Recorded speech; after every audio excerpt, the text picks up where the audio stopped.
شہنشاہ ہندوستان حضرت خواجہ معین الدین حسن چشتی اجمیری رحمۃ اللہ علیہ فرماتے ہیں، نفس پرستی ہی اصل میں بت پرستی ہے، یعنی خواہشات نفس کے پیچھے بھاگنا اصل بت پرستی ہے۔ اس کو ترک کرنے کے بعد خدا پرستی کی منزل شروع ہوتی ہے۔ یہ نہ دیکھ کہ تو خاک کا پتلا ہے اور کمزور ہے، بلکہ یہ دیکھ کہ تو اپنے محبوب اس ذات کا جمال کا آئینہ ہے اور وہ تجھ میں خود جلوہ گر ہے۔ بھوکے کو کھانا کھلانا، حاجت روائی کرنا، دشمن کو معاف کرنا اچھے نفس کی زینت ہے۔ کسی کا دل نہ دکھاؤ، ہو سکتا ہے کہ وہ آنسو تمہاری سزا بن جائے۔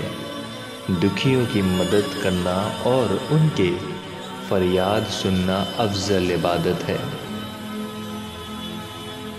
کلام الہی کو دیکھنا اور پڑھنا دونوں ثواب ہے۔ اگر ایک حرف پر نظر پڑے تو 10 نیکیاں درج ہوتی ہے اور 10 برائیاں دور کی جاتی ہے۔ اپنے دل کو عداوت اور نفرت کے جذبے سے پاک رکھو۔ بے شک لوگ کسی خلاف شریعت بات کو دیکھیں اور اس کو نہ روکیں تو ان قریب اللہ ان سب پر اپنا عذاب عام بھیج دے گا۔ گناہ کرنے میں اتنا نقصان نہیں پہنچتا جتنا کسی مسلمان بھائی کو ذلیل خوار کرنے سے پہنچتا ہے۔ درویش وہ ہے جو کسی حاجت مند کو محروم نہ لوٹائے۔ آپ رحمت اللہ علیہ فرماتے ہیں، جس شخص میں یہ 3 خصلتیں ہوں، اللہ تبارک و تعالی اسے دوست رکھتا ہے۔ دریا جیسی شخاوت، آفتاب جیسی شفقت، زمین جیسی تواضع۔ فقیری کا مستحق وہ شخص ہوتا ہے جو دنیا فانی میں اپنے پاس کچھ نہ رکھے۔ خدا کی شناخت اس شخص کو ہوگی جو دنیا والوں سے الگ رہے اور خود کو بڑا نہ سمجھے۔ خاموش اور غمگین رہنا عارفوں کی ایک علامت ہے۔ پوری دنیا اور کائنات عالم کو اپنی 2 انگلیوں میں دیکھنا عرفان کا ایک درجہ ہے۔ اہل معرفت ایسے آفتاب ہے جو تمام عالم پر چھائے ہوئے ہیں اور تمام عالم ان کے نور سے روشن ہے۔ بزرگ وہ ہے جو اپنے دل دونوں جہان سے اٹھا لے اور ہر دم عالم غیب سے لاکھوں تجلیہ اس پر ظاہر ہو، اور اللہ کے راہ میں وہ اللہ کے سوا کسی سے مدد نہ چاہے۔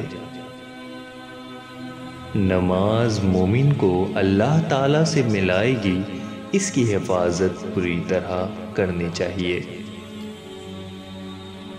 جو شخص 5 وقت پابندی سے نماز ادا کرتا ہے، قیامت کے دن اس کی نماز اس کی حفاظت اور نگہبانی کرے گی۔ جو شخص فجر کی نماز پڑھ کر سورج اٹھنے تک اسی جگہ بیٹھا رہے اور نماز اشراق پڑھ کر اٹھے تو حق تعالیٰ اسے 70,000 آدمیوں کے جو اس کے اہل ہوں بخش دیتا ہے۔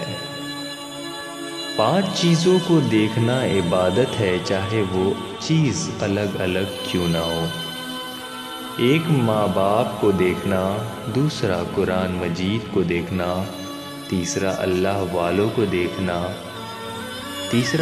چوتھا خانہ کعبہ کو دیکھنا، اپنے پیر طریقت کو دیکھنا عبادت ہے۔ بعض بزرگوں نے سلوک کے 100 درجے مقرر کیے ہیں، ان میں سے 70 درجے طے کرنے کے بعد کشف و کرامت کا رتبہ حاصل ہوتا ہے۔ جو شخص اپنے آپ کو کشف و کرامت کے درجے میں ظاہر نہیں کرتا وہ باقی 30 درجے بھی طے کر جاتا ہے۔ بس بزرگوں کے لیے ضروری ہے کہ وہ اپنے آپ کو اس درجے میں ظاہر نہ کرے اور پورے 100 درجے طے کر لے۔ حضرت خواجہ معین الدین چشتی اجمیری رحمۃ اللہ علیہ فرماتے ہیں، ہمارے خاندان سلوک کے 15 درجے ہیں۔ 5واں درجے کسب و کرامت کا ہے۔ ہمارے بزرگوں نے وصیت کی ہے کہ 5واں درجہ پر ہی نہ ٹھہرے بلکہ پوری 15 درجے حاصل کر لیں۔ جو شخص باوضو سوتا ہے تو اللہ تبارک و تعالی فرشتوں کو حکم فرماتے ہیں جب تک وہ بیدار نہ ہو اس کے سرہانے کھڑے رہو۔ فرشتے اس شخص کے سرہانے کھڑے ہو جاتے ہیں اور اس کے حق میں دعائیں کرتے ہیں کہ اے پروردگار اپنے اس بندے پر اپنی رحمت نازل فرما کہ یہ نیکی و طہارت کے ساتھ سویا ہے۔ حضرت خواجہ معین الدین چشتی اجمیری رحمۃ اللہ علیہ فرماتے ہیں، جو باوضو رہتا ہے اس کی روح زیر عرش تک پہنچتی ہے۔ اللہ کا کوئی نیک بندہ باوضو سو جائے تو فرشتے اس کی روح کو عرش کے نیچے لے جاتے ہیں، وہاں اسے بارگاہ الہی سے بیش قیمتی لباس عطا ہوتا ہے اور فرشتے اسے واپس لے آتے ہیں۔